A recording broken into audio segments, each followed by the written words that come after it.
Good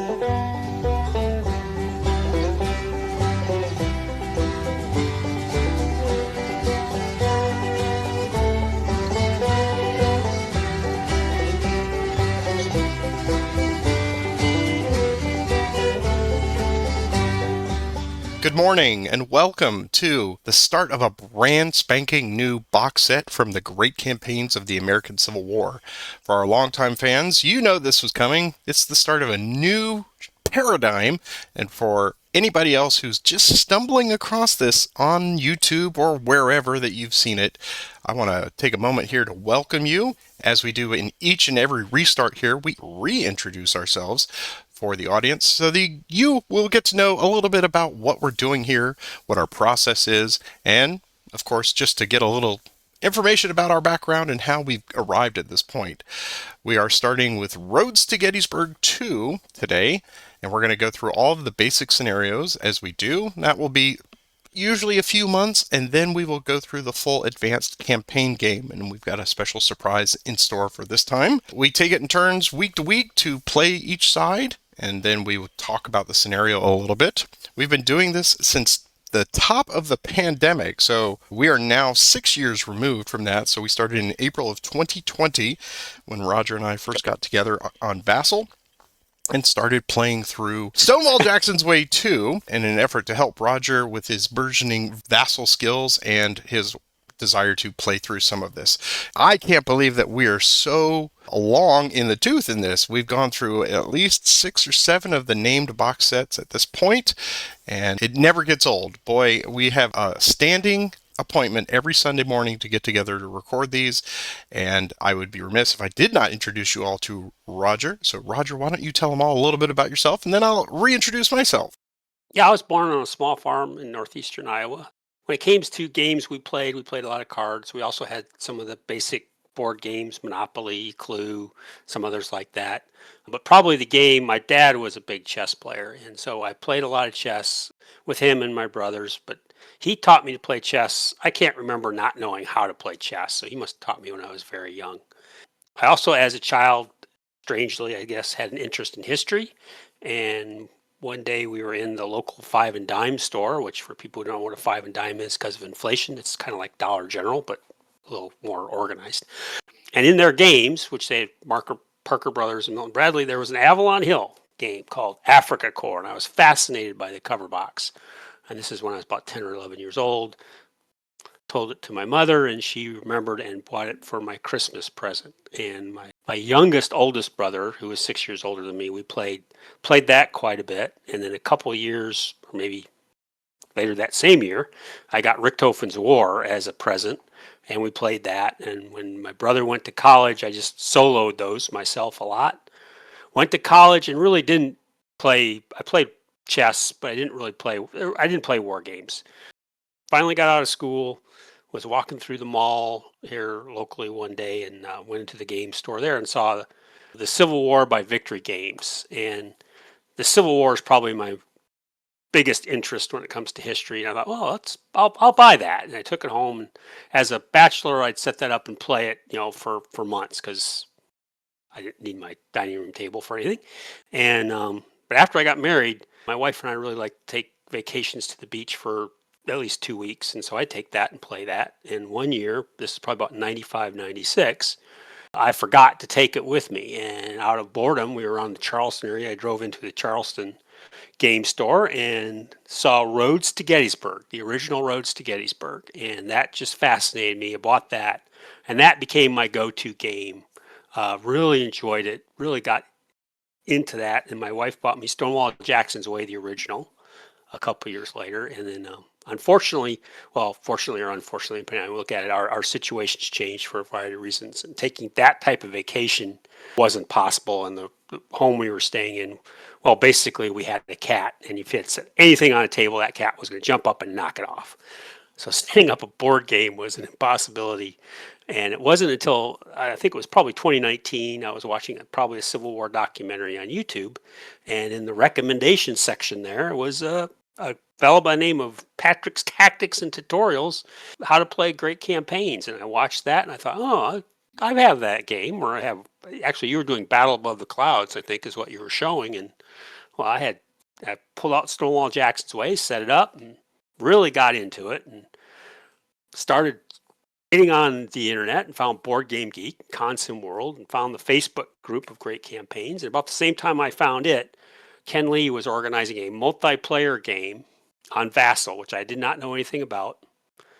I somehow got myself in after downloading it, installing it, and messing around, figured out how to get into that game while they were playing. And Patrick, you were recording it. And a couple days later, my wife kind of convinced me to just put on Facebook asking for somebody to teach me how to play. Really, I wanted to learn Vassal. I didn't understand it. And you volunteered and you said when we got together, hey, do you mind if I record this for my channel? And I was like, yeah. I figured, okay, one and done, but it wasn't. And we got started, as you mentioned, in April of 2020. And we've gone through a lot of titles, and you mentioned get together on Sunday. Initially, we were getting together on Friday and Saturday nights, and if people want to go back and there's a Stonewall Jackson, and this is before you learned that we could break it into sections.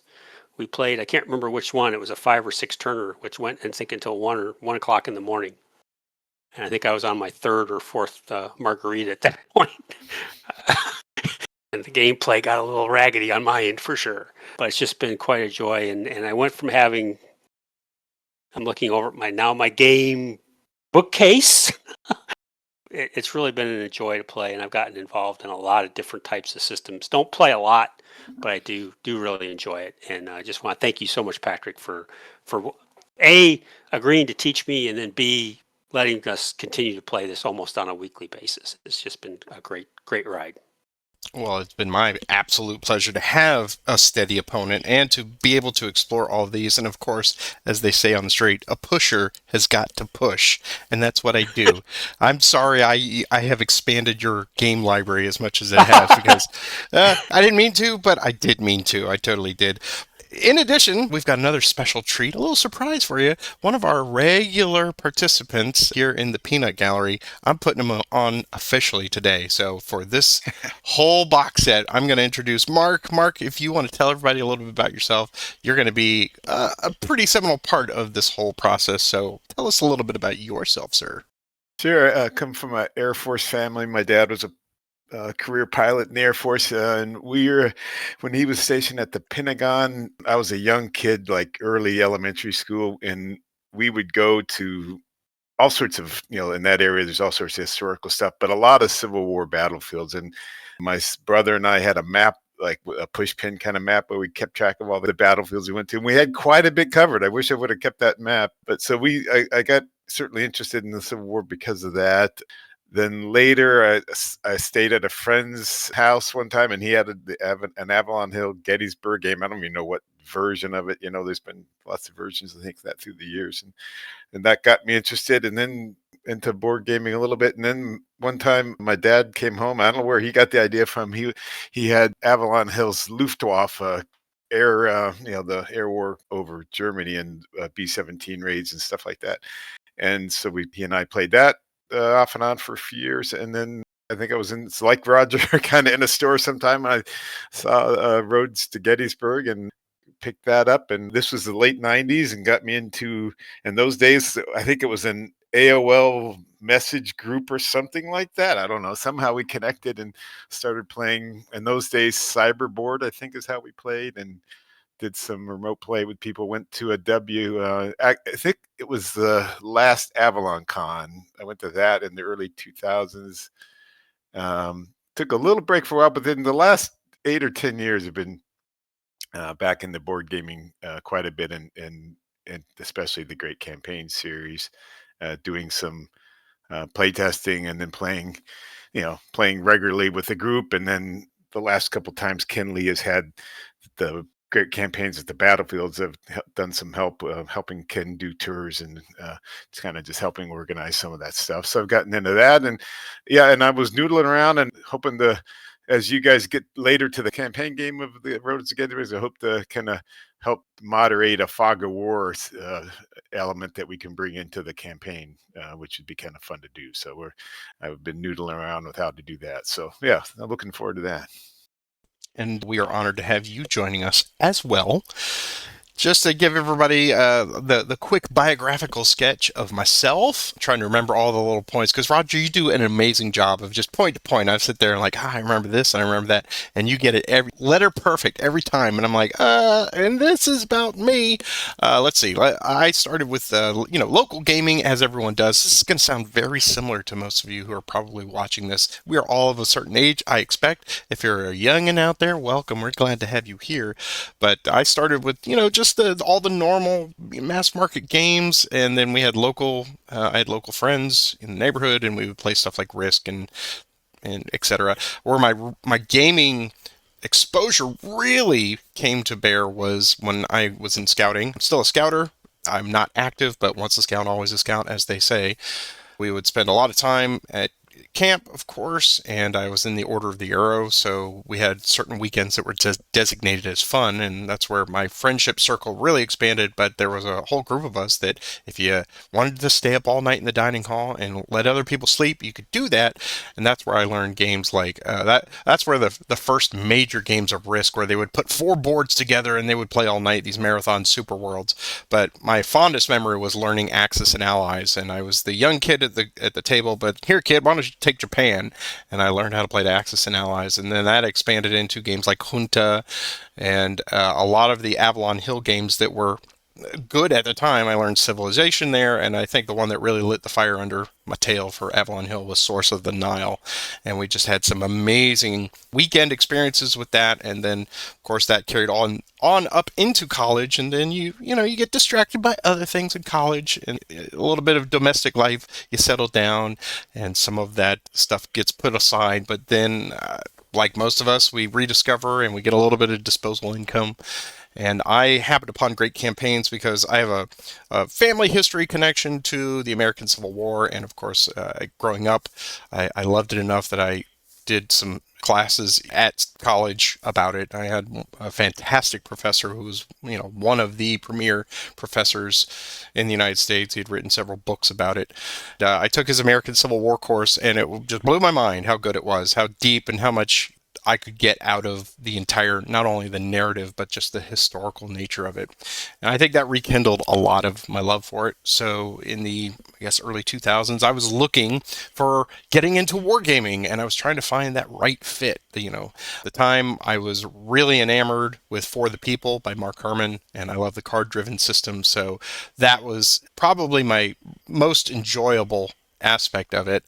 And then I tried stuff like Tactical, Terrible Swift Sword, and Glory, and some of the on battlefield experience, and that was a little much for me. I think that was probably too far on the spectrum.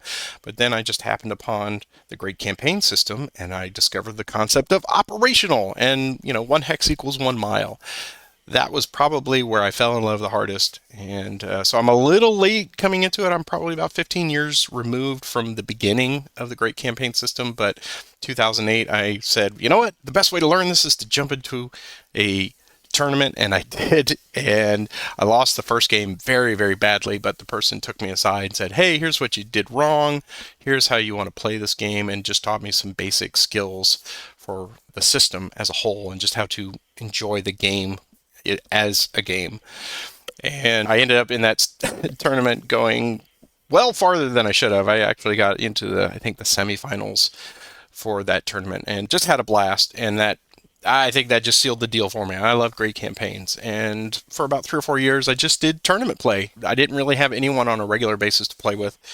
So I think, I don't know what triggered it, but in 2013, a buddy of mine said, hey, I've got this screen capture software. I've been doing some videos. Why don't you try doing some videos? And I said, cool. And for about 4 weekends, I put together the 6 original episodes for the Great Campaigns tutorial series that some of you may have seen at this point. I'm assuming if you're here, you've probably connected from that. It was real rough. When I look at some of them now and I look at the hardware and the quality, it was adorable.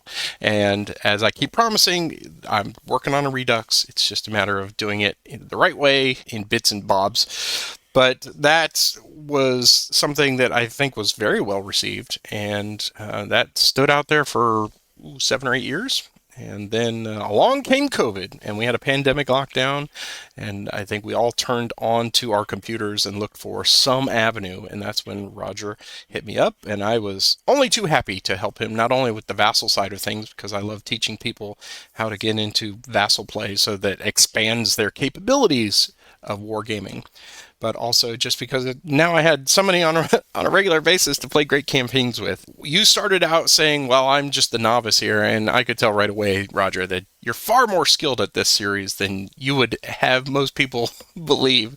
I think we started out fairly equal in skill, and in my opinion, you have far surpassed me, and now you're playing with Mark on a regular basis, and you're doing play testing and everything, so my baby has growed up, as they like to say.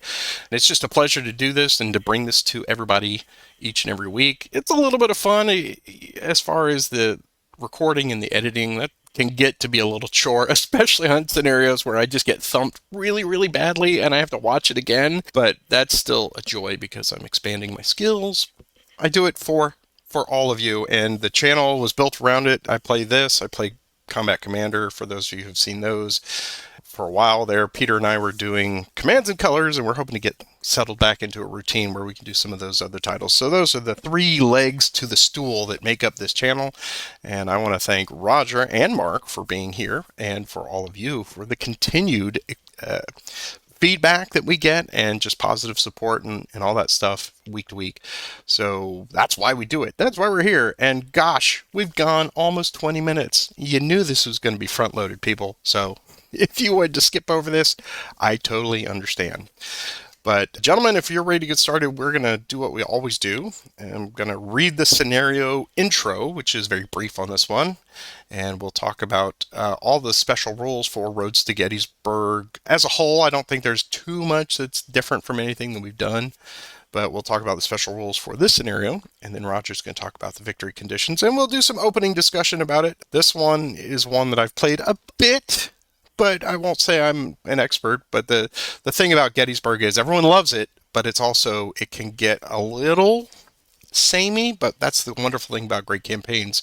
I think the varied nature of the die roll mechanic and all of that can really lead to some very interesting outcomes and variations on historical perspective. So this is scenario number 1, Meade Moves North. As late as June 28th, 1863, by the way, today, as we're recording this, is June 28th. Happy Synergy, everybody! Both the Union and the Confederate armies had little idea of the enemy's whereabouts. This scenario portrays the 5 most critical days in the campaign when the armies probed blindly for each other and then clashed, accidentally, at Gettysburg. This is a 5-turn scenario. It is taking place from June 29th to July 3rd of 1863. And here are the special rules for it. Today I will be taking the Union to start, as I typically do. Roger will be playing the Confederates. For number 1, Meade Moves North is what it's called. On turn 1, all the Union Army of the Potomac infantry units receive a special -1 modifier on extended marching. And Patrick, there is an errata that includes artillery units as well as infantry. So that's a published errata for that. See, having Mark here is already paying dividends as a referee. Well done, sir. Thank you. Number 2, Union movement restrictions. I am subject to the following movement restrictions. A unit is removed the moment a Confederate unit moves into any hex adjacent to the 6th New York, the 7th New York, J. Smith. I'm down here somewhere. They cannot activate for the entire game. Knight, Ewan and Brisbane and Yates may not activate or entrench on turn 1, and usually Alberto in fine style will have a turn 2 marker on them somewhere, so wherever they're located, somewhere around here. Oh yes, way up there in New York. Yeah. Okay, so that's easy. And then Roger's Confederate movement restrictions. Only 2 Confederate infantry divisions of your choice, of Roger's choice, and the cavalry brigades of Hampton, F. Lee, and Chambliss may perform actions on turn 1. If any of these units are within the command radius of their corps leader, they may join in and activate corps action, and the leader may transfer to them. Pickett may not be one of those 2 divisions chosen on turn 1. So in addition, if both Rhodes and Johnson move on turn 1, then Jenkins can also move. So Roger, I'm sure you have looked into that. I will lead you to that. If Early moves on turn 1, then the 17th Virginia may also move. The leaders Stewart and the cavalry brigades of Hampton, F. Lee, and Chambliss may not enter or retreat into any hex in Frederick West or Adams County. And we could see they are down here along the railroad. And basically, this will carry over. We'll see this quite a bit, especially into the campaign itself, because he went hunting for wagons as a big coup. He has to stay basically east of all the action. He has to stay there until turn 5, unless either of the following conditions are fulfilled. All 3 cavalry units begin a turn stacked in the same hex as a Confederate infantry division, and neither the cavalry brigades nor the infantry division performs any actions throughout that turn. So they have to just park with an infantry, get news of Lee's movements, I guess, and then sit there for an entire turn. Or all 3 cavalry brigades end a turn in any hexes within Cumberland County, and at least one of these 3 brigades is in or within 2 hexes of Carlisle, Mechanicsburg, New Cumberland, or Shippensburg, and those, of course, are way up to the north and east on the north map. If either of these 2 conditions is fulfilled, then they can enter Frederick West and Adams before turn 5. That is one of the times where they're doing the puppet master. They're putting some really specific historical locks on some of these units just to kind of keep it so that you're just not running roughshod with the cavalry. Law, Jones, and Robertson may not perform any actions or entrench until turn 3. Those are also indicated up there. Pickett and Embedon may not perform any actions or entrench until turn 4. And they're both immediately released if a Union unit is within 12 hexes of Chambersburg on turn 2 or thereafter. So if I happen to get way up here near Chambersburg, then that will unlock that. Confederate units may not move or retreat into any hex within 5 hexes of Frederick, and that's another one where Alberto has put a nice big blue ring around Frederick here, so you will see that. I have seen Union militia, basically any infantry unit that's not in the Army of the Potomac. I can retreat or route off map, scoring no additional VP for Roger. However, they may not retreat off map across a hex side that would normally, they could not normally move across. So basically against a water hazard or a water barrier. Union militia that does retreat or route off map, they're out of play for the rest of the game. They cannot voluntarily run off the map in a march action, so it has to be a route or retreat. We got a permanent fort at Fort Washington, 4809 Bridgeport, so that is up around Harrisburg. Oh yeah, right up there, right. Yep. Yeah, it just has the old red fort symbol. Yeah, it does, exactly.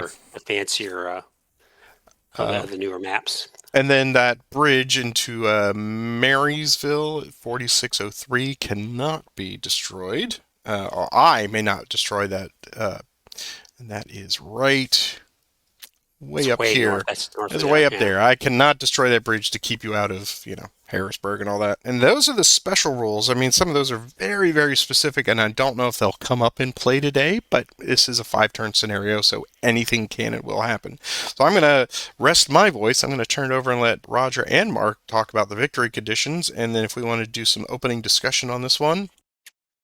There's quite a few victory points here.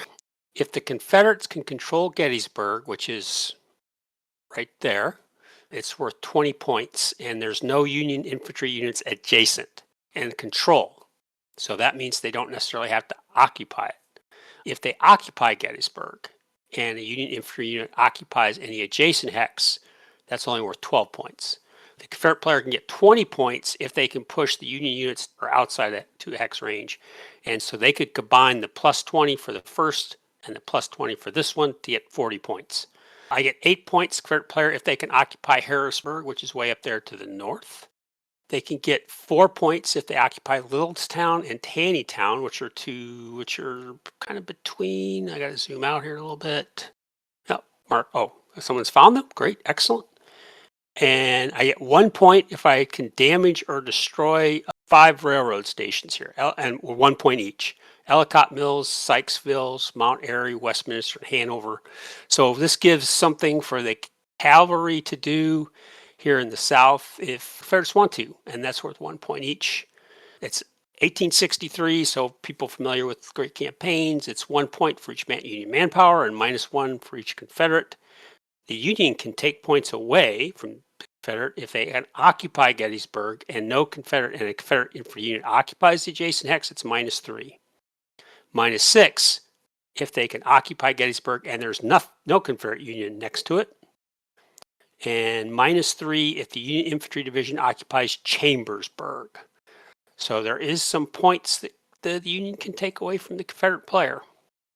Spent some time, built my spreadsheet yesterday.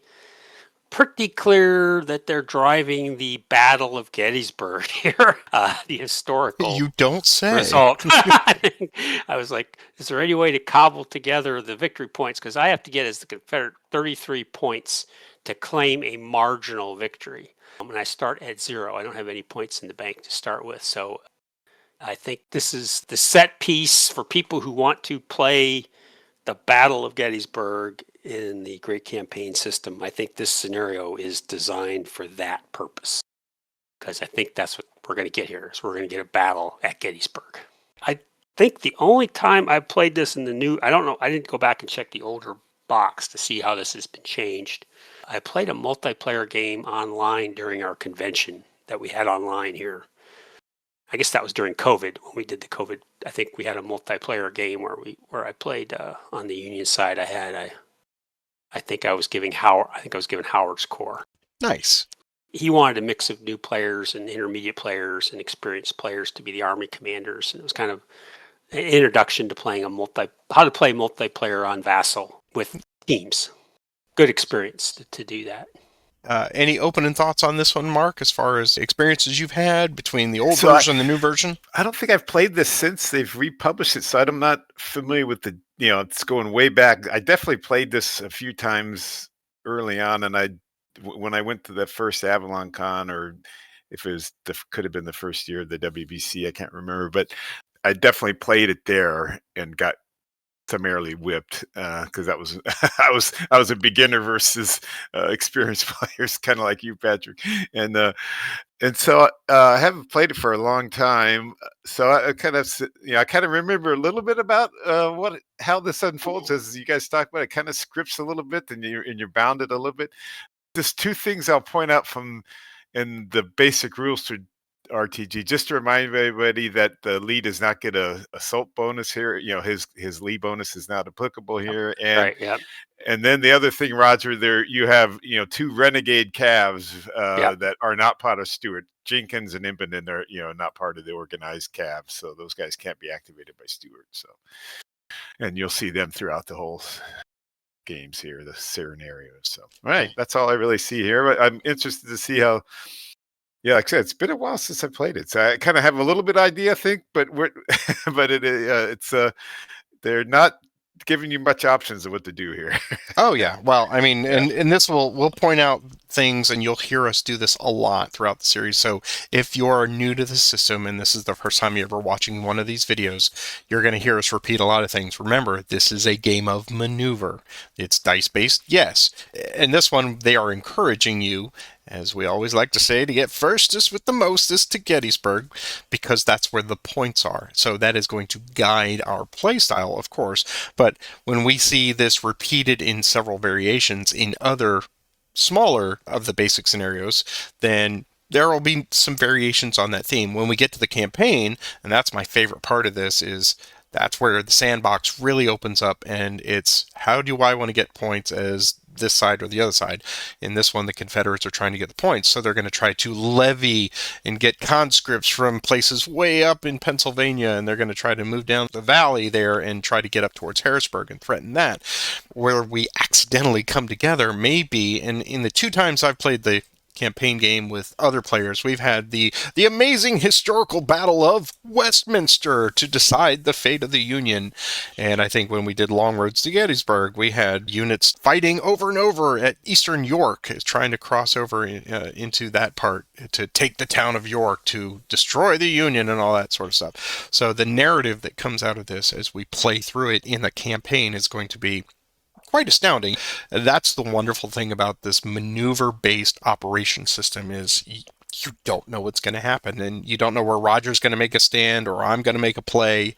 When we get outside of these basic scenarios, the world just really opens up. But for this one, there's still a lot of fun. You know what I have to do, because Roger's trying to get all the points. I'm just trying to prevent Roger from getting the points. So I have to get to Gettysburg. I have to get there first, which means hard marching. And most of my units, as we can see here, are already exhausted. Sickles, he's exhausted with fatigue. Meade's got all of the slow baggage trains. Everyone's coming north from Frederick. So it's the try to get decent rolls. I don't have to worry about rain. I don't have to worry about mud.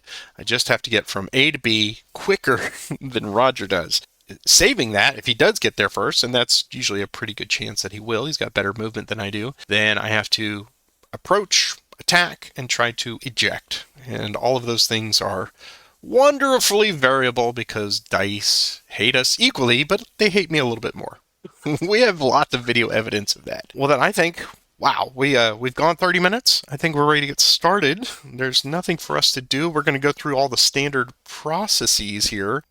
We don't have a random event, so I'm going to just open up the sequence of play here. We don't have falling waters, random events, any of that. So all of that stuff that I'm showing you on the screen right now is for the advanced game, but we'll go and we have a leader transfer phase, and usually failing that, they will either tell you that it does or does not get skipped. In this one, Roger and I can both make adjustments to our leaders. I don't typically do that at the top of a scenario because there's a reason they put them where they want, but the Union has the first option, and I'm just going to keep things status quo. Roger, would you like to move anybody? I'm not going to move anybody for this first turn. I'll leave everybody where they are. So why don't you give us the honor of the first initiative roll? Sure. It's yours. Well, I think the smarter play would be to use AP Hill, but no one ever accused me of doing the smarter play. So I'm actually going to use Ewell to activate his 2 divisions here to the north, which also frees up Jenkins. I'll activate them both together. So this 1 die roll is a 2, which is only a 4. And so he'll go 1, 2, 3, 4. 1, 2, 3, 4. And we'll roll initiative. Wow. Uh-oh. Die roller's broken. Yeah, it looks that way, doesn't it? Take these 2 guys again. And I will apologize to everyone up front because I've zoomed in a little bit and we've got such a wide array of units everywhere. There's going to be a lot of panning and zooming, so I'm going to try to minimize that as much as possible, but it's going to happen a lot. So here's +2, 7. Well, I think that's a big enough move that I'm not going to force march. I'm not going to force march these guys. 2, 3, 4, 5, 6, and 7. Ewell's going to go 1, 2, 3, 4, 5, 6, 7 to there. Initiative. That's yours. Now we beg the question, who is the best to get up closest? So we're going to have to try with Sickles, I think, because he's farthest out ahead. So we're going to take them all to 2. And they are exhausted, so we're going to have some extended marches right out of the gate. So here's movement +1 for them. That's not bad. So Sickles will go with Barney, and they will go out ahead. So Barney's extended march is +1 -1, so it's a 0 net for this one. And they're okay. So they go 1, 2, 3, 4, 5, and 6. And then Humphrey's extend also +0. He's okay. He will go 1, 2, 3, 4, 5, and 6 to there. Let us have Reynolds activate the first corps. They will get a fatigue. Here's their movement +1. 4. No extended march required. I will take Reynolds and Wadsworth out front. So 1, 2, 3, 4. Double day. 1, 2, 3, and 4. Robinson, 1, 2, 3, and 4 to there. Initiative. Wow. I'll take Howard in the 11th Corps. Are they? They are not tired. So they'll go to fatigue level 2. Here's movement for them. 6. I'll have him go with shirts. And they'll go 1, 2, 3, 4, 5, and 6. Then Steinwehr, 1, 2, 3, 4, 5, and 6. And Barlow, 1, 2, 3, 4, 5, and 6 to there. Initiative. Wow.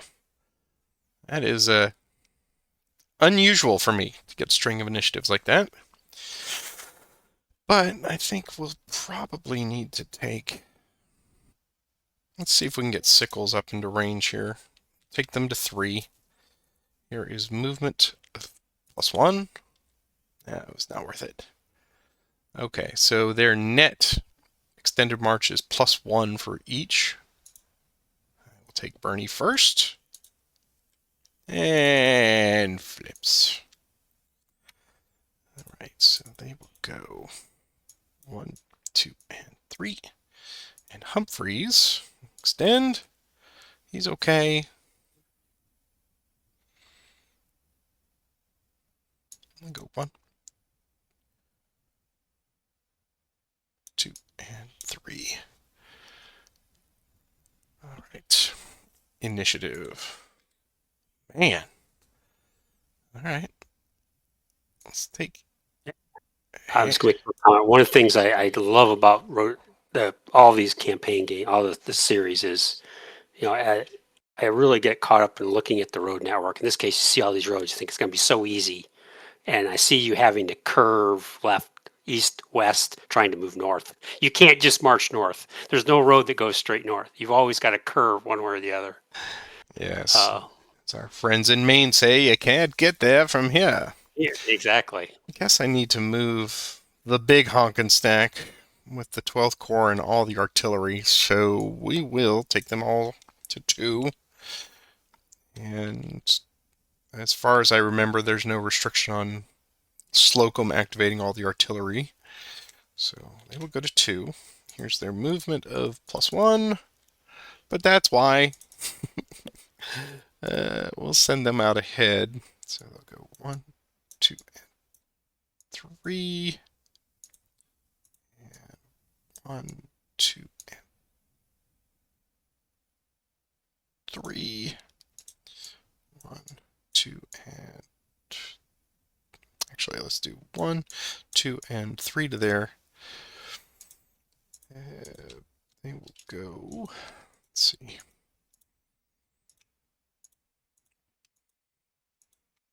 One, 2, and 3, since they're only a 2 there.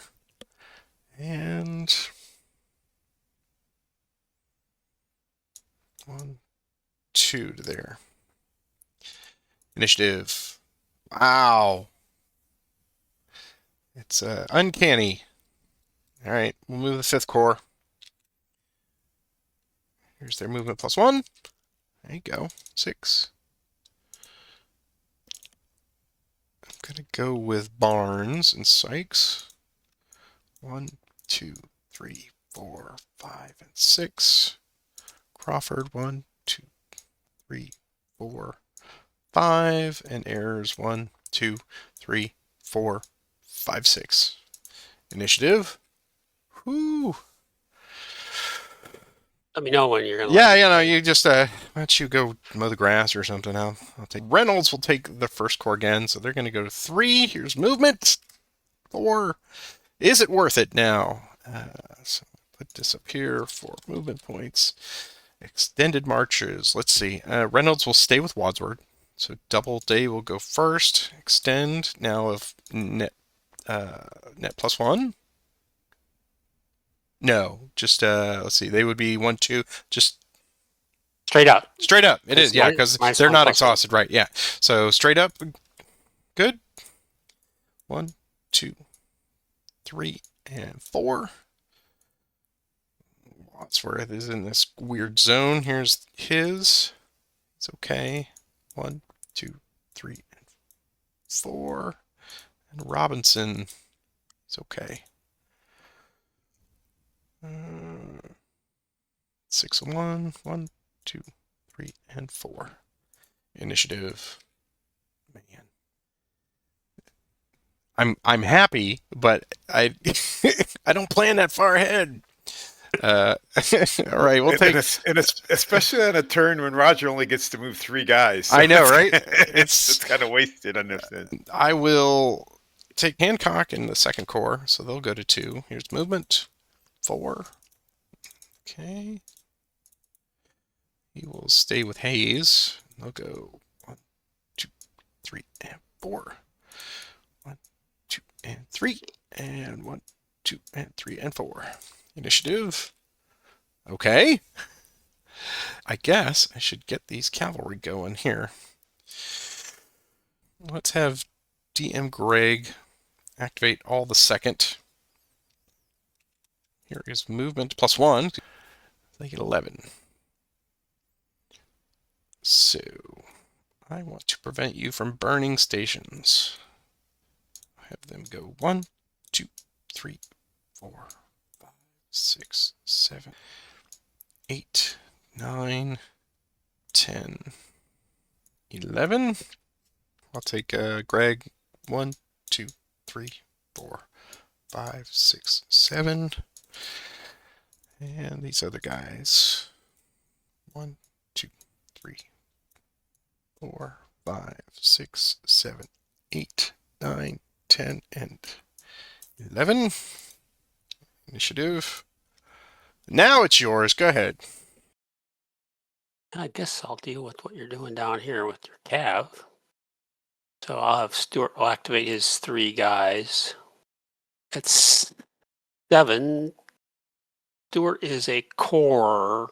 That means I get a +3, so he can go 10 movement points. That's right. It's 10 movement points. So what do I want to do? So that's 1 piece of artillery. I was looking at Ellicott Mills is really, that's like an impossible thing down there. Go after those guys. Not even getting the initiative string, but let's see if I can match it here. Stuart will go 1, 2, 3, 4, 5, 6, 7, 8, 9. Hampton goes 1, 2, 3, 4, 5, 6, 7, 9, and 10. Shambles just go 1, 2, 3 to there.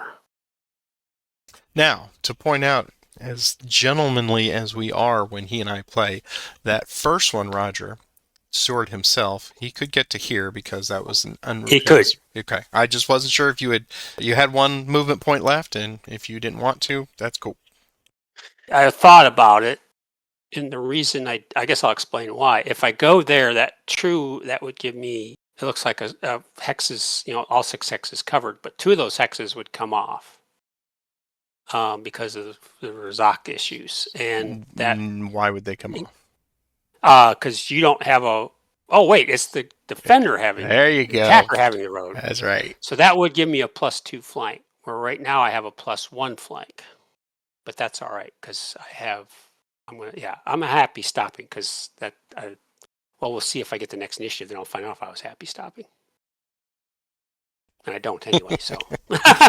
I figured there's no way the Union get that long string of initiatives, at least giving me 2 initiatives in a row. So this seems like a pretty good opportunity for Macintosh, so we'll try this. I'm going to activate Macintosh with DM Greg. And we'll go flank chasing here. So here's movement +1. It's a 9. And we'll go 1, 2, 3, 4, 5. I have 4 left, which would be a normal and cav. So I have 4 points left. I'm going to make a normal attack on Shambliss there, because he's got no artillery, which is nice. So we sneak around. There's no creek in the way, so we have a normal attack, which is +0, and our tactical is +0 difference, because we're both 2, and our ratio is same. But I have a +2 final flank because I have all 6 hexes around Shambliss covered, and normally that'd be +4, but it's cav on cav, so it just reduced to a +2. There's no artillery, as we said, so I just see a +2 attack. Is that what you see? Yes. That's what Yep, you see. that's what I see. All right, well, our first attack of the day, here we go. Mr. Greg gives me a 5-7. Okay. Oh, +2 gets him out of there. We do get him out of there. So he's going to pick up, he's going to go, let's see how they got flip to disorganize. He's going to pick up 3 fatigue, so he's done for the day. One of these choices a little better than the other. He has to go further away by road or railroad to there for 1. Now the next option, he could go there because he's got to go out of Zoc for 2. Now he has 2 more choices. Well, it's 2 to 4 if you want to. The minimum you had to do is 2. And then the first one had to be on chart 1 and the second one chart 2. I think he'll stop there. Okay. And we're D'd out as well. And I flipped him. He is done for the day, and he will take the hex, just expecting that he might need to offer some flank support there. So here's initiative. Stop getting the initiatives here. Let's see if we can't keep him bottled up. So I'm going to have J.I. Greg activate by himself. He's going to march with a 5. That's not great. Let's see if we can do this. We'll go 1, 2, 3, 4, and 5 to there. That way, if Stuart moves this way, he'll have to stop. If he moves this way, he'll have to stop, and neither one of those can be an attack because he'd be going from Zoc to Zoc. So that's my thinking on that one. Initiative. That's mine. I'm going to just hold that there. I'm going to see if we can't get some of these other guys. Ooh, I got Kilpatrick. So let's get Kilpatrick and the big calves moving. So we'll go to fatigue level 1. Here's movement +1. 7. They'll travel as a group. 1, 2, 3, 4, 5, 6, and 7. Initiative. That's yours. We'll have Stuart take Hampton and Lee to fatigue 2. And I'll make an attack on Huey. Wee Huey. I don't know. I'm even trying to do this. Initiative. How big is Kilpatrick? 6, eh? The cavalry's coming. Bum-dum. Try that again. Probably never even started this mess. There we go. Okay, so it comes off. Okay, so I have a type of +1, tactical +1, ratio +2, flank as we just discussed, because it's cav on cav, and you have a die roll for artillery. Okay. Even it'll be used On in even rough terrain. It'll be used. It's not used. Warp, warp. So the final attack here will be a +4 attack. It's an 8. Okay. Come on, big. Well, we can't stand, but we could do better. Hey, all right. There you go. Well, dang it. That's just So really annoying. he's going to get D'd out and flip. So I have to. This is always good for us with our new players, just to review this. One of these choices right here is not in anybody's Zoc, so that is the highest priority, and it's a friendly, so even though there's no road, normally that might cause an issue, but not this one. So he goes there for 1. Now I can follow to there for 2, and I don't have to go 3 and 4. Stop right there.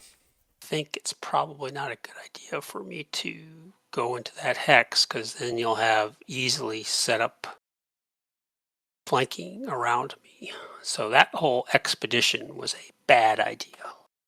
Should have just headed north with them, or destroyed Skykesville and called it a day. I'll stay put for now, just to keep. I think that's a slightly safer hex, and I'll roll for initiative. It's yours again. You're going to be coming from the west there, and you've got a pretty easy run. So I'm going to take Howard and the 11th Corps. See if we can make a little more mileage.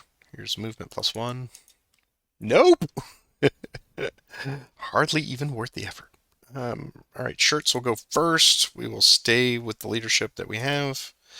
There's straight up. Okay. 1, 2. And Steinwehr. Good. 1 and 2. And Barlow. Got nowhere to go, but he will just cross over there. Make your own roads. Initiative. That's yours. Lots of 1-2s today and 2 1s. Stewart's done for the day, but I can move Jenkins, so we'll take him fatigue 1.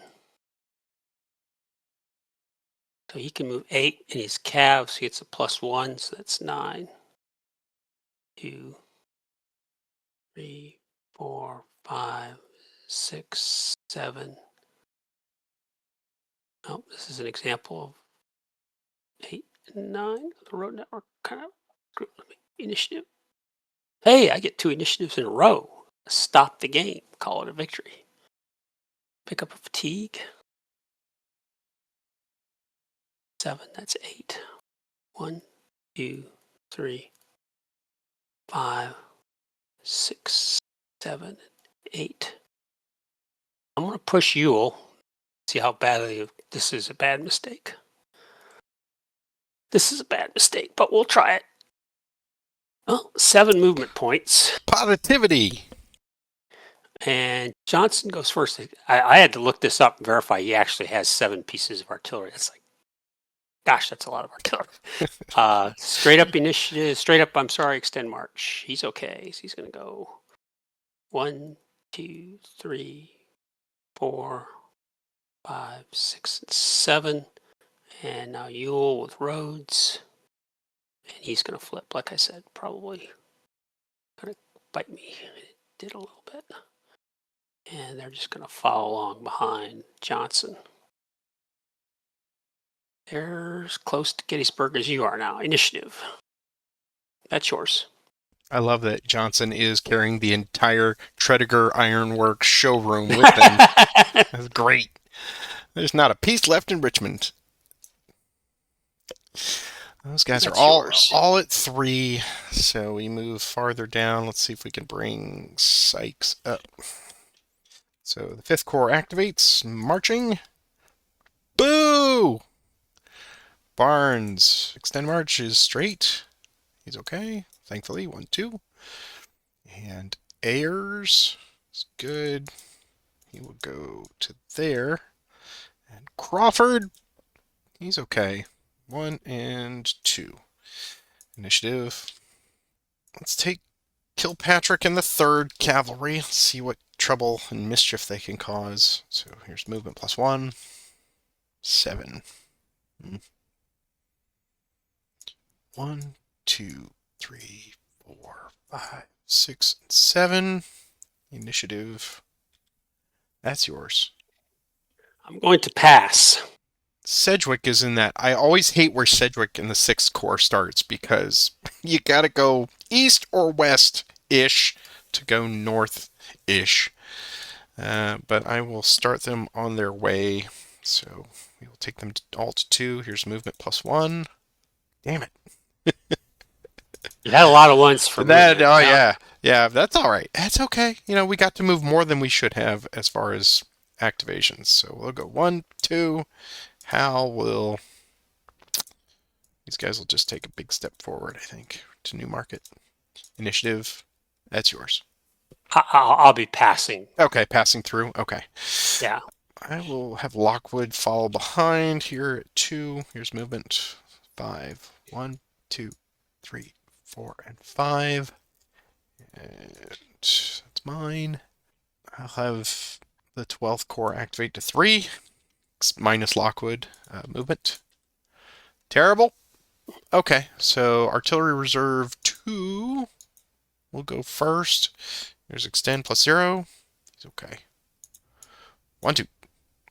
And the other one, he's okay. 1, 2. Let's see, Artillery Reserve 1.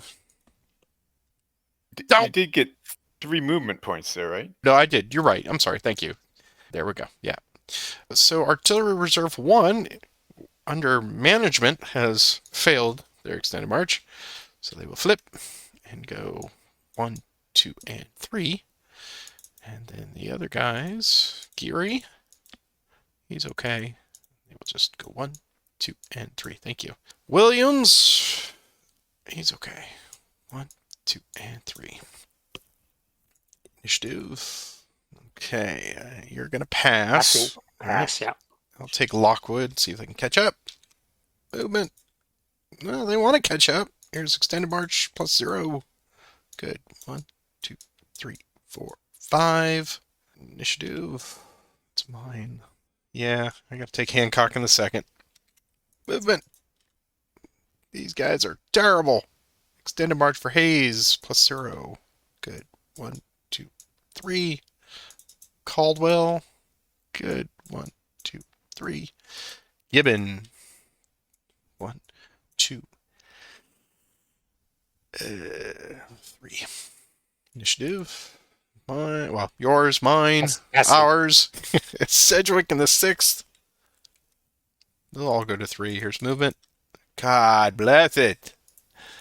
Why the slows? Why? Newton plus 0. It's fine. 1, 2. How?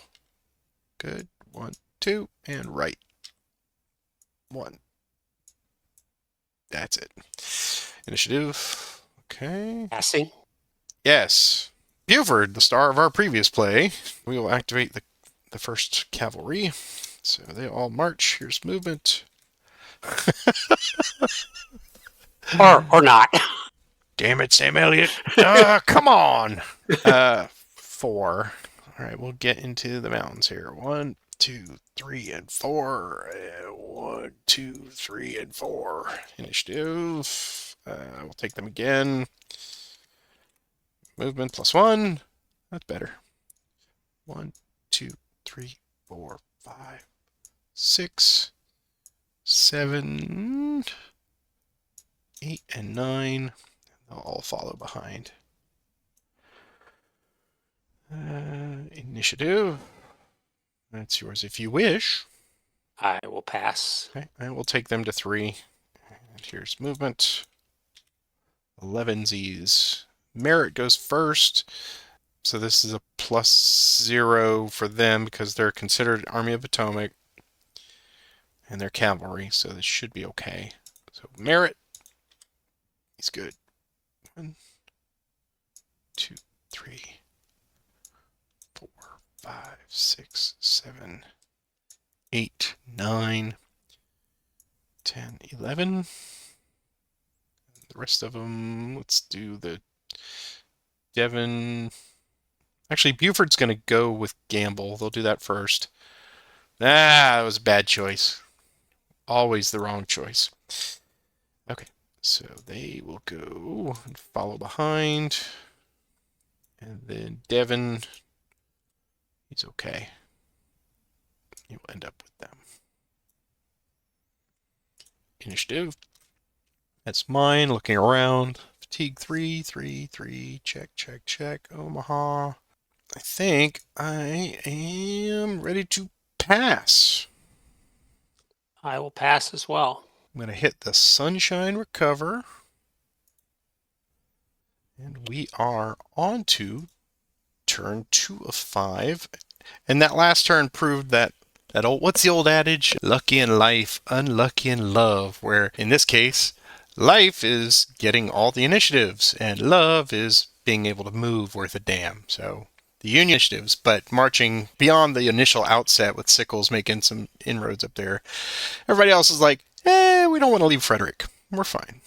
But I guess now it really gets going because all of your stuff that's west of Gettysburg is going to start to march. And they're all, oh yes, Lee and Hill and all of them.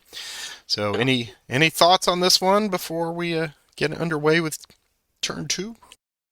Well, I probably should have just moved my cav north instead of engaging down there.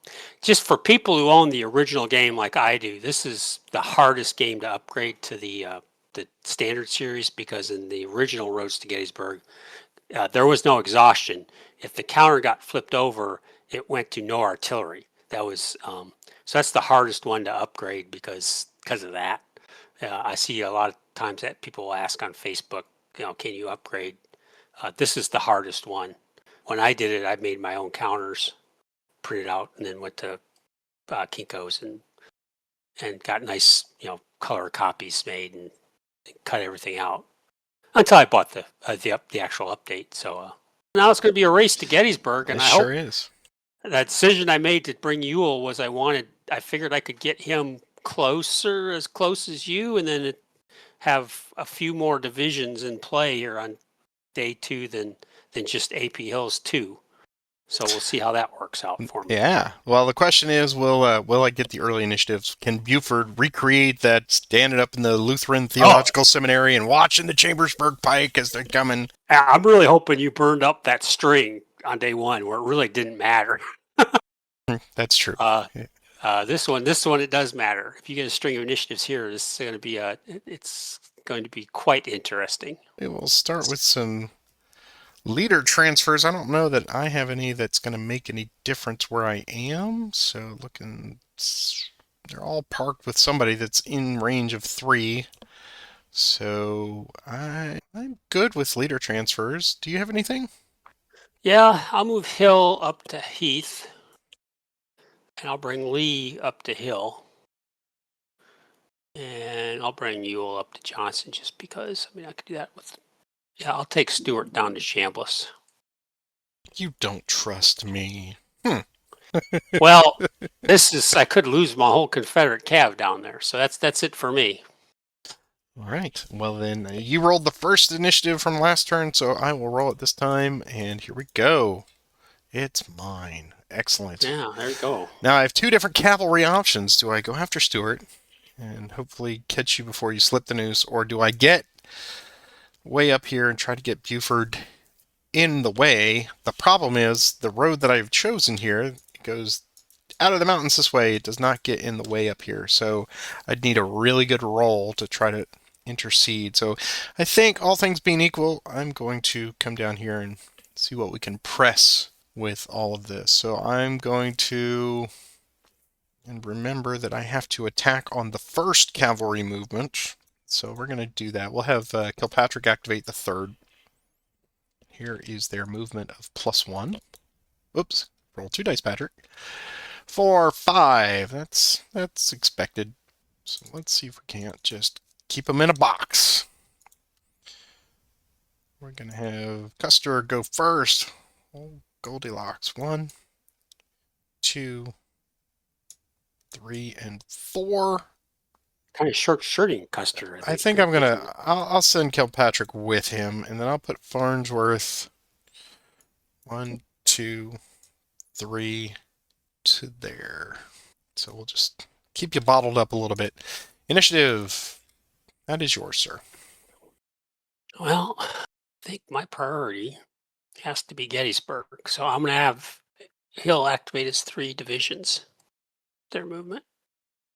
Well, there we go. 1, 2, 3. Follow along behind. Follow along behind. Initiative. That's mine. Same 3. Man. 100% better, as you say. Yeah. This is where Roger is calculating a force march. We're doing like the golf commentator here.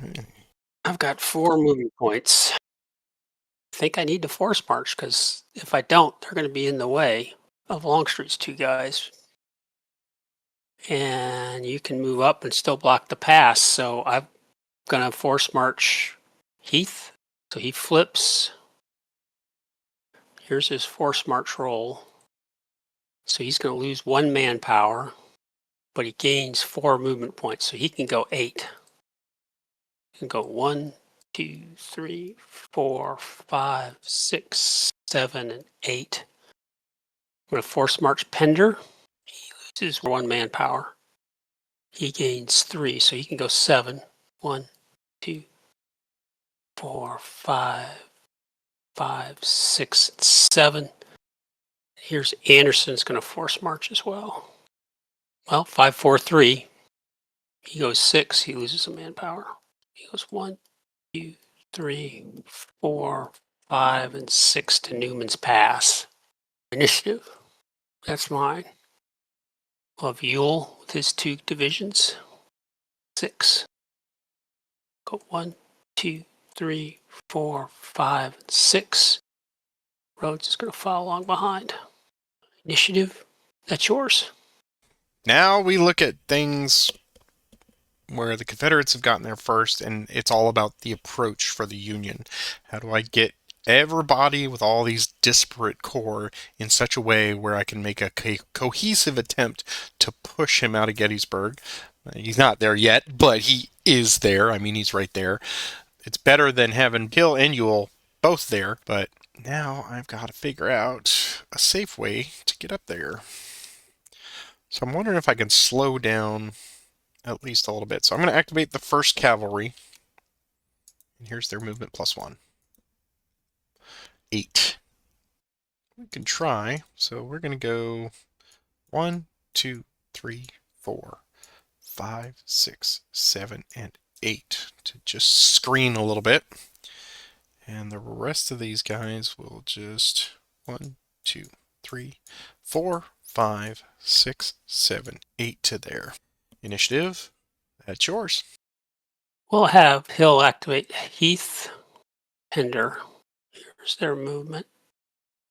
Well, that's really disappointing. I'll have Lee and Hill will stay with Heath, but I'm going to move Pender first. So I have 3 movement points, just so I don't forget. And here's Pender's EM. He's okay. He's just going to go 1 and 2 to there. He has 1 movement point remaining. What would Merritt like to do? I will stand. Okay. Here's Heath's extend. He's going to lose a manpower. Now what would Merritt like to do? Now we will do a cav retreat. So he is going to flip and get a fatigue. And I was a 3 to start, so there's a +2 to this roll. It's a 6, so you would get completely stopped. Yep. And we'll go 1, 2, 3, and 4 to Fairfield Pike. And he's done. So roll initiative. That's mine. See if we can bring up Longstreet. I was just catching up on reading something. I forgot when Heth did not move there because the cav retreat took away his movement. I had to look that up actually. If you have not moved at all, you still get the 1 hex. Movement. 1 hex, yeah, that makes sense. Yeah, so Heth can move 1 hex. Yeah, you can always do a minimum, right? If it happened part of a movement, then his 0 ends him. But if he hadn't moved at all, he does get 1 hex. Oh, I'll move him 1 hex then. Okay, I'll move Longstreet's 2 guys. 5. Longstreet will move with little claws. 1, 2, 3, 4, 5, and Hood will just follow along behind. Initiative. That's mine. Take Anderson to fatigue 3. Here's his movement. Ooh, 7. Here's his extend straight up. He's okay. I'll go 1, 2, 3, 4, 5, 6, 7 to there. Initiative. Mine. Longstreet is 2 guys. 5. 1, 2, 3, 4, 5, and Hood follows along behind. Initiative. Longstreet will go to fatigue 3. They have 7 movement points. And here is McClaws's extend straight up. He's okay. 2, 3, 4, 5, 6, 7. Hood's EM. He's okay. He follows along behind. Initiative. That's yours. Time to press it. I'll take the 3rd Corps under Sickles. Here's movement +1. 6. And we don't need to extend, so how far can they get here? He's already flipped, so I can't do him. So go 1, 2, 3, 4, 5, and 6 to there. And Humphreys. Yeah, I'm going to force march Humphreys just to get him a little farther. So he'll flip. And here is his force march roll. He gets a loss of a manpower, and he gets an additional 2. So he could go 8 total. 1, 2, 3, 4, 5, 6, 7, 8 to there. Initiative. That's mine. Get the first corps up. Movement +1. 5. 1, 2, 3, 4, and 5. 2, 3, 4, and 5. 3, and 5. Initiative. That's yours. Yeah, where was that guy? There he is, early. He can go 5. So he's dead straight down the pike. 1, 2, 3, 4, 5. Initiative. Take early again. Goes 2. He's like 18 hexes away, so I'm gonna force march him. Force march roll is a 5, so he gains an additional 4 and he loses a manpower. Now he can go 6. 2, 3, 4, 5, and 6 to there. Initiative. I'll take him fatigue 3. Here's his movement. He gets 5. Here's his EM straight up. He's okay. He can go 1, 2, 4, 5. Initiative. That's yours. I'll have Sickles be a daredevil, and he will take the third corps to 2. And they will both need an extend march roll. Here's their movement +1. 4. Bernie will go first. Extend of, now we have the normal, just +1 for Union. So here's that. It's good. 1, 2, 3, and 4. And Humphreys, +1. He's okay. 1, 2, 3, and 4 to there. Initiative. That's yours. A. Jenkins. He goes 11. 2, 3, 4, 6, 7, 8, 9, 10, and 11. Initiative. Take Jenkins again. 4. 1, 2, 3, 4. Just enough. Initiative. Take Jenkins to T3. He's going to burn Hanover. Break out the torches. Let's see. So, Okay, markers, train markers, maybe. and that's not going to change, so I will give you a point for damaging Hanover is 1 point. Check. No, don't burn Hanover. No. That's something. Initiative.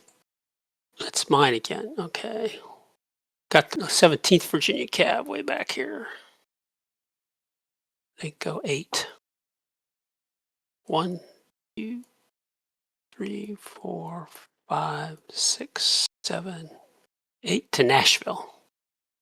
Initiative. That's yours. Let's make you work for it, or at least try. I will have Sickles activate the third. We'll go to 3. Here is their movement +1. 5. Excellent. Humphreys will go first. Here's Humphreys extended now +2. He's going to lose a manpower. Oops. And he will go 1, 2, 3, 4, and 5 to there. And Then Bernie's extend +2. He's okay. So 1, 2, 3, 4. 5 pieces of artillery. Oh my gosh, Johnson in his 7. That's just ridiculous. Ridiculous! All right, initiative. That's yours. You've got 12 in there? I do. Remember, it's if practicable. That's hard to set up a flank in Gettysburg, isn't it? I'll take Longstreet's 2 divisions to fatigue 4.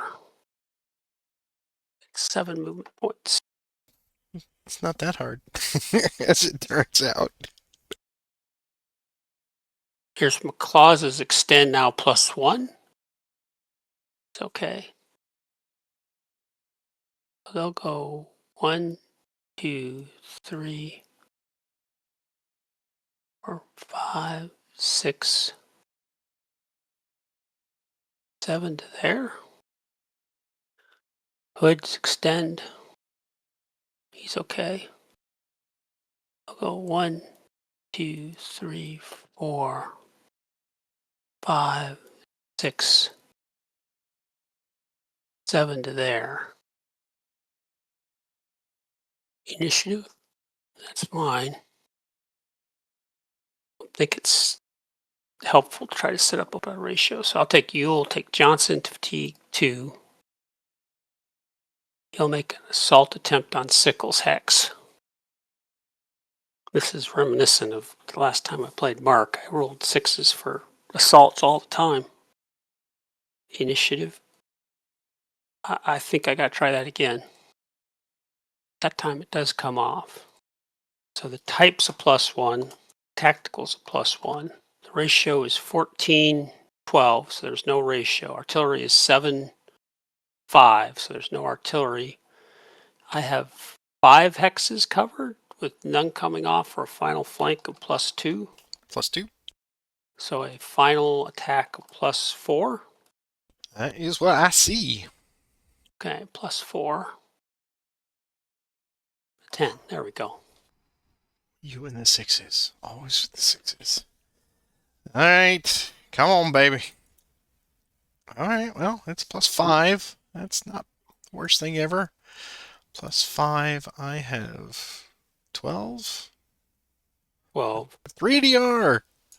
First they get fatigued out. Flip to demoralized. I'm going to take 2 from Bernie. 1, 2.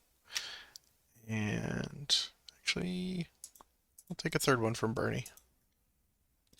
There we go. So they are equal now. And I will give you 3 manpower losses from me. So they must go here, out of Zoc. 1. And farther away is 2. And then 3 and 4. And we will park them behind that to 5. I will. 14 on +5 is just an EA, so I will advance into the Gettysburg. And fairly earned. Initiative. That's yours. Oh, the one moment I needed. And I will remind you that you said, oh, setting up a flank on Gettysburg is hard. No, it wasn't. Not Well, that hard.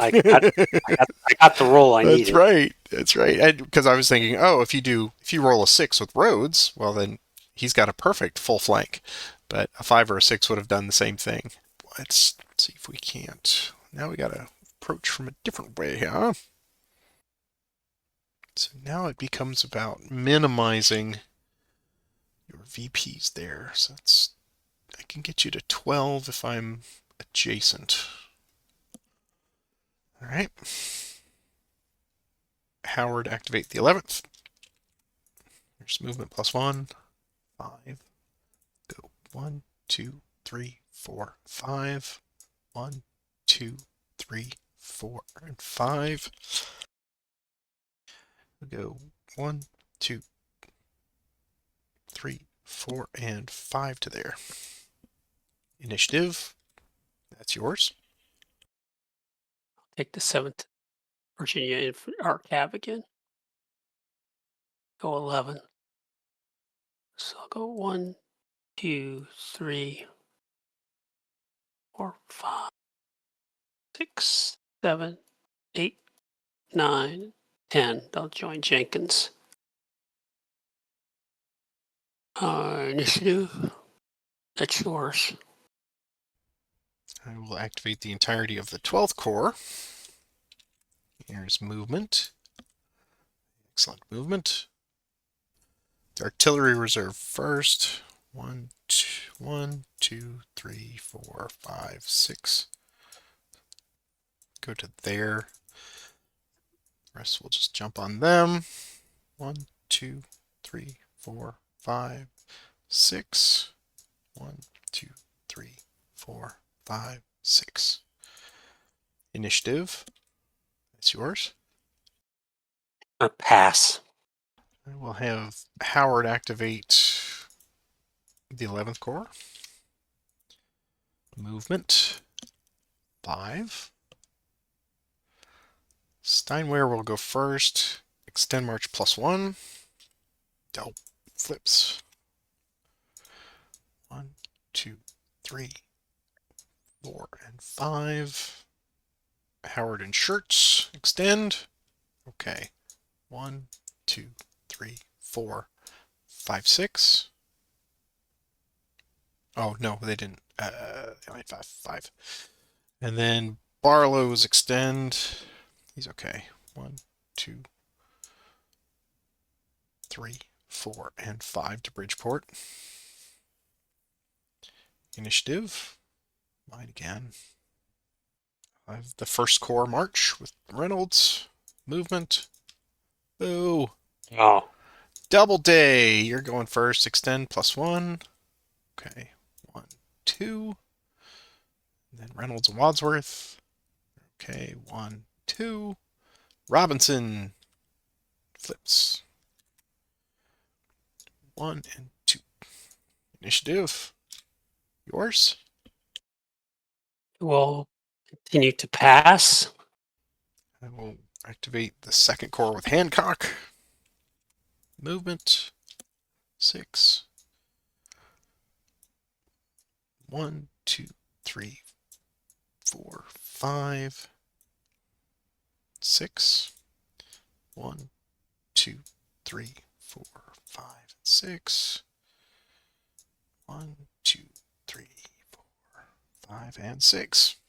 Initiative. Yours. Continue pass. Yes, I'll pass again. Okay. We'll take the 2nd Corps again with Hancock. Movement. 3. Hayes will go first. Extend +1. Flips. Go 1, 2, and 3. Caldwell. It's okay. 1, 2, and 3. And Gibbon. 1, 2, and 3. Initiative. Yours. We'll pass. 5th Corps plus the 2 artillery with Sykes. Movement. 6. I'll have the artillery go first. 1, 2, 3, 4, 5, and 6. 1, 2, 3, 4, 5, and 6. And then Sykes and Barnes. 1, 2, 3, 4, 5, and 6. Here's 1, 2, 3, 4. That's terrible. No. 1, 2, 3, 4, 5, 6, and Crawford. 1, 2, 3, 4, 5, and 6. Initiative. It's basically in for a penny, in for a pound at this point. So I'll take the 1st Corps again. Here is movement +1, 6. Doubleday will go first. Here's EM +2. Good. 1, 2, 3, 4. Yeah, he'll stop there. And then Wadsworth, EM plus 2. Flips. Go 1, 2, 3, 4, 5, 6. And Robinson's extend. He's okay. 1, 2, 3, 4, 5 to there. Initiative. Yours? I'm going to continue to pass. Sykes will go to 2 with the artillery. Movement 6. Getting some decent now. How do we? Barnes and the artillery reserve will go first. Extend march of +1 for artillery. Good. And Barnes. Good. 1, 2, 3, 4, 5, and 6. Artillery reserve 2. Flips. Goes 1. 1, 2, 3, 4, 5. Ayers +1. Good. 1, 2, 3, 4, 5, and 6. And Crawford +1. Good. 3, 4, 5, and 6. Initiative. It's yours. I'm going to pass. Let's see if there's anything. Oh, Sedgwick. Hey, there's Sedgwick down here. Let's move Sedgwick. Movement. No. 1, 2. 1, 2. Sir, not appearing in this film. All right. Initiative. That was for you, Mark. I appreciate that. Sure. Initiative. Yeah, historically, he marched brilliantly. This Not today. That's yours if you want it. I'm going to continue to pass. Okay. And you do have standard brigade down there. Yeah. Bringing up the rear. All right, so we'll do standard movement. Okay, all right. 1, 2, 3, 4, 5, 6. Initiative. Resume pass. Passing, yes. Okay, standard 2. Movement. Wow. 1, 2, 3. That's what Sedgwick 4, needed. 5. Right. Apparently, the telegraph lines to Frederick still working perfectly. Initiative. That's yours. I'm kind of scrolling around, making sure I haven't. Sure. Anybody didn't get unlocked here. I think everybody's turn 3 and turn 4. I don't see anybody, so I'm going to continue to pass. Okay. You know what? I'm going to let Sedgwick rest. They're not going anywhere fast. Look like your militia to the north here have been unlocked. I think that's correct. Knipe. Oh, yes. There's Bain, if you want, and Gates, if you want to move them. Those powerhouses. Oh, wow, they're tactical 0. Yeah. They're in case you decide, I'm going to go play with Harrisburg, but you did not. I thought about it when I was looking at it, but it's just, you just can't. I mean, they programmed this to be the Battle of Gettysburg. Yep. All right, so Buford's going to rest. Merritt is there. Sykes could come up, but I'd rather he not. Okay, let's come down here and let's play with Stuart a little bit. I will have... He's a 1. You're a 1. Okay. Okay, not the worst thing ever. All right, I'm going to have DM Greg activate Macintosh. Here's movement +1. 6. Here's extended march. Okay. Yeah, so we'll go 1, and we'll use we'll use 4 movement points for a normal attack.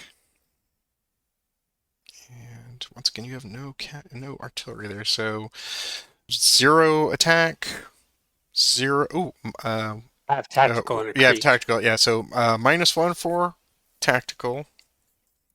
And -1 for creek, but I got a +2 final flank. So that's a 0 attack. I think that's pretty good spoiler. So here's +0. 5.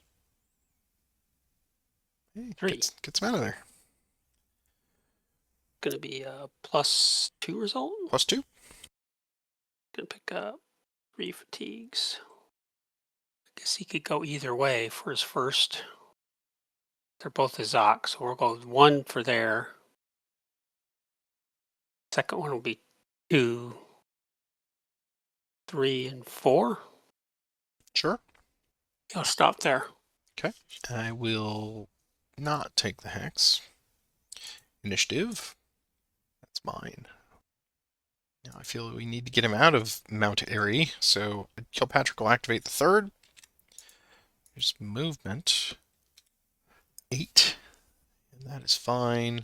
We'll go 1, 2, 3, and 4 there. And Kilpatrick will come around and go 1, 2, 3, and 4 there. Initiative. That's mine. We'll attempt an assault. All right, we'll take them to 3, and we're going to attempt an assault with Kilpatrick. So here's the assault attempt. It comes off. Okay, that was worth it. So we have a +1 assault. I have a +2 for ratio of 3 to 1. And I have a +2 for final flank. And a -1 for tactical. So I see 5 up, 1 down, +4. Yep. Okay. There's +4 attack. It's a 6. Oh, +4. So that's going to be a DR for me. Yep, get the big R, but no manpower. That's okay. He's going to pick up a demoralization marker. I get a fatigue, so he's done. Yep. That would be your safer bet to avoid manpower losses. 2, 3, 4, 5, 6 to there. There you go. That's safe. Okay. And Kilpatrick will take the hex, protecting the railroad. And here is initiative. That's yours. Well, I guess with that, take, let's see, what are you guys down to? Yeah, I guess I'll hopefully get these guys out of here. I'll take F lead of fatigue 2. Well, that's why I wasn't going to do that, because I knew that was going to. Wow! Oh man! We get that once a session with our calves now. It didn't work. He's okay. He can go 3 hexes. 1, 2, 3 to Winfield. Initiative. That's yours. That was really why I was kind of letting them. If you were content to let them be, I was content to let them be. That's right. Well, I did not want them to reconstitute. That was right. Yeah, and so, but I figured I mean, it's just amazing how double 1s or 2-1. You know, it's just constant with me in Cav. Yep. I'm going to have GII Greg self-activate. Here's his movement. Well, that's terrible. Yeah, Same there you thing. go. Yeah. So I guess it just makes sense to keep you from getting back to Stewart. So we'll go 1. Yeah, we'll just go to there. Initiative. That's mine. Okay. DM Greg. Activate Huey to 2. Here's movement. 7. He will transfer and extend march. He's good. So he'll go 1, 2, 3, 4, 5 to there. Initiative. That's yours. I will pass. I don't think I'll pass. I will pass. Okay. I think I will. Let's try. No, Cedric's has got to rest. He's just got to rest. It's like my orders were smudged.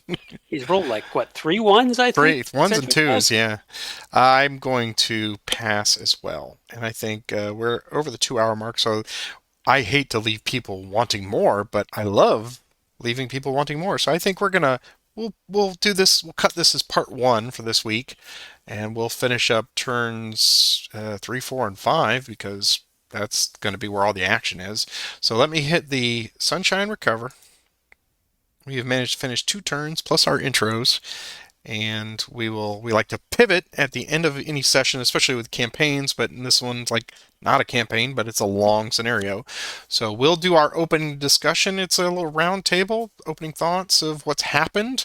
And since we are splitting this one in 2, the admonition that we have for any of our viewers is don't give us any advice or suggestions about what you think we should do, but certainly feel free to comment on everything that we've done thus far.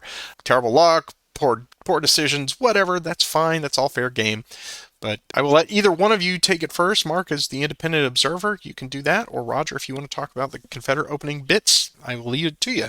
I guess I'll go ahead just to get out of the way here. So, yeah, I mean, it's interesting. I was reading why they started your infantry, Patrick, had a combination of exhaustion and fatigues. And I guess they did that to make sure that your movement was early in the day, and they could have had you start even farther back, but they wanted to guarantee you starting in a certain position. So that's why I guess they have some of those units further ahead. But obviously your marching didn't take advantage of that advanced position really. Gutsy move with Sickles in the Gettysburg with no supporting help. We'll wasn't that Sickles' middle name was Guts, right? Yeah.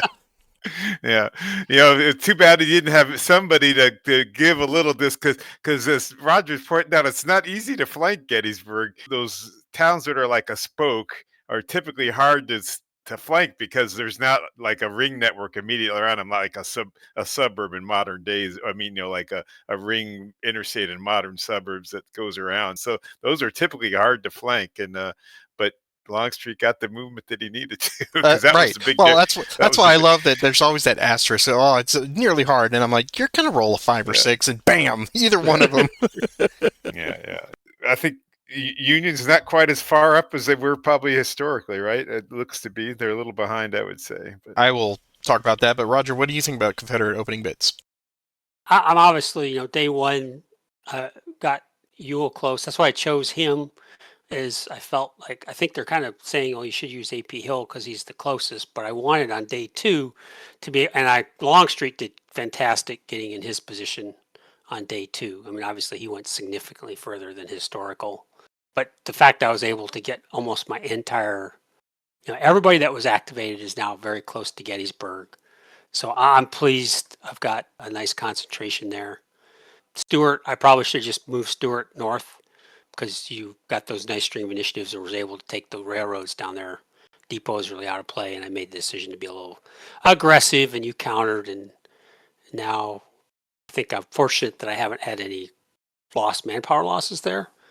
And that battle, the first fighting at Gettysburg, obviously very pleased how that. I think I'm in good shape for the coming day 3, especially, boy, your movement rolls.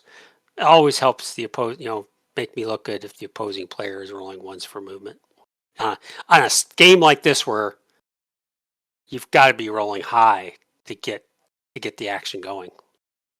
Yeah, I agree with all those things. And to your point, Mark, about Sickles, here's my thought process on it. He was the farthest ahead, of course, and I really like that they managed the historiosity with the use of the fatigues and the existing exhaustion and all that stuff. I think that's a great mechanic for simulating that, since some of this amount of 4 fatigues is, you don't know if that's 2 hours of hard marching or 4 hours, however it works during the sunlit hours. But with Sickles, I thought, well, knowing that Roger has to earn the points on this one, and Gettysburg is the big nut, that's 20 points, I figured I'm going to make him earn it, right? And I was kind of hoping that he would not get a flank, but he did, and so you always have to. But it's like, well, he got the flank. Maybe I'll get the next initiative. Maybe I can throw up a flank to refuse, and I can bring it down to a +1. But he still rolled pretty well. And the offset of that damn artillery, I had 5 pieces in clear. That drives you crazy. I was just going to say that normally 5 pieces in clear, and you're sitting pretty happy. Now, the only other thing, I don't think he had the initiative to do it. Merritt is sitting, and Roger talked about this in your last session, I think, that talking about sometimes the value of a cav with 1 artillery is that he can help. Just bring that extra bit. Yep. So like him with Sickles would have at least that would have hurt Johnston's artillery roll anyway. It would have forced him to bring Rhodes into the attack box. Yes, believe you me, I considered it, but I was like, well, if he marches, and then I'm opening up another, because I thought about it, but he would have gone to 3, and that would have been. But whatever. Yeah. Yes, that's exactly it. You just haul those little horse cannon along, and you just bring them on the set them up in Gettysburg. But you see, I've zoomed out a little bit. You can see that now I have to play the math game. This is where we look to Roger's spreadsheets, looking at, well, he needs a minimum of 33. He's got 20 right now. So my goal is in turns 3, 4, and 5 is to bring that down to hopefully 12, or even better, eject him. But now I've got 1, 2, 3, 4, 5, 6, and Sedgwick. So I've got 6, maybe 7 that are just going to try to get up and get into position for turn 3 and 4. The goal there for me is to not put myself in a position where I can lose any more manpower losses. Right now, Roger's got in his favor, plus he's got the victory point for burning the station. So he's up. So he needs 30 points, but he can get 20 just by keeping me 2 away from Gettysburg. So now I'm just going to crowd the line. I'm going to be that little, elementary school soccer game where all the kids just rush at the ball, and that's what I'm going to do. I'm going to pack as many people within 2 hexes of Gettysburg to try to keep that down to 12 points. But even better, if I get some nice shots, try to get him out of Gettysburg completely. So I think as the Union player, you have some flexibility, but boy howdy, man, getting all those wonderful strings of initiatives when I didn't, quote, need them. And the whole thing with Stuart to the east was really an afterthought. When I saw you over there, I was like, oh gosh, I've been so hyper-focused on Gettysburg. I really need to just kind of mess with him over here and just keep him away from moving north, or keep him away from getting some cheap points with the B&O Railroad. That actually worked far better than I expected, and I'm happy for that. Going forward, it's just now I've got to get all of these logistical avenues of approach without them getting in front of each other, and just making sure that I don't leave myself exposed where, Longstreet can just say, oh, well, you're stacking up next to me, attack. So it's very cautious, and that's what I've got to do. But I'm a cautious player, as you all know. Fun session here. Yeah, it was good. So basically they're saying that unless you really rack up a lot of other points, Roger, you have to get the second 20 points, right? Yes. I said they really designed this to be a so that's like, so it's like, if you look at this like from historical kind of things, so you have to clear Round Top, for example, so Round Top is a hill hex within 2 of Gettysburg, and that's the direction that the Union's coming from. So they're really you could probably get the spreadsheet and your the cavalry thing might have hurt you there, but you'd have to I think it would be very hard to win without getting that second 20 points as the Confederates, I would think, because you're not going to get Harrisburg, right? That's I'd say you're not going to occupy. I don't think you're going to occupy those other points. Yeah, go for Littlestown and Taneytown. Go for it. Do it. At the rate Sedgwick is marching, he might get to Taneytown on turn 5. Yeah, maybe Sedgwick will be rested tomorrow. Yeah. That's right. Got some good fiddles in our stomach tonight. But I want to thank you, gentlemen, for joining us today, and for everybody that's watching. We're here in the open channels on the Great Campaigns Discord server. So there's a link to the Discord server down there in our description for this. So if you're not on that server, feel free to join us. And then if you want to watch on and be a looky-loo, we got a couple today. I think we got Randy out there today. So hello, sir. And everybody else, thank you so much. This is the first time I get to send you off with all the usual things that you'll hear each and every week. The best way to support the channel is by clicking the like button and subscribe and telling your friends about it on social media. If you see this out there, give it a repost. That would be really helpful. And I do have a little tip jar down there with a link. If you want to kick in $1 or $2 here and there, that's awesome. Don't feel obligated to. That just helps pay for the little incidentals on the channel. And I can't wait to see what turns 3, 4, and 5 are for next week. So I will look forward to seeing you all here next week. Take care, guys. All right. Very good. Bye-bye. Bye. Bye.